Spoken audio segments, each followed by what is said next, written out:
إيه هي الbrand identity وإيه أهمية الbrand identity؟ في البداية الbrand identity دي الهوية أو الشكل اللي أنت عايز توصّله للناس للbrand بتاعك. طب هي أصلًا إيه هي الidentity؟ اللوجو بتاعك، الcolors اللي أنت بتستخدمها، الfonts بتاعتك، الحاجات دي أنت بتستخدمها على طول. لو أنت عندك packaging، شكل الpackaging عامل إزاي، كل ده الidentity بتاعك. إيه أهمية حاجة زي كده؟ إن أنت لمّا تثبّت الidentity بتاعتك ويبقى ليك حاجات منظّمة وثابتة، الناس على أي platform once إن هي تشوف الdesign أو تشوف الحاجة related ليك هتعرف إن ده أنت. مش هتحتاج إن أنت أصلًا تقول للناس أنا مين، مش هيحتاجوا أصلًا يبصوا على اسم الpage، هيبقوا عرفوا خلاص إن ده أنت. فأنت عملت لهم زي positioning إن دايمًا لمّا يشوفوا الألوان دي أو يشوفوا الfont ده أو يشوفوا الطريقة دي أو الlogo ده يعرفوا إن ده أنت. تاني حاجة، الجواب بيبان من عنوانه. يعني إيه الجواب بيبان من عنوانه؟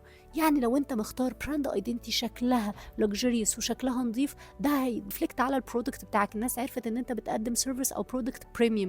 لو حسوا إن أنت البنتي بتاعتك أصلًا شكلها ضعيف ومش أحسن حاجة ومعمولة بعشوائية، بيحسوا إن الproduct عشوائي. حتى كpsychological عند الشخص اللي بيشتري لازم يبقى حاسس إن أنا باشتري من مكان فعلًا مهتم بالidentity بتاعته.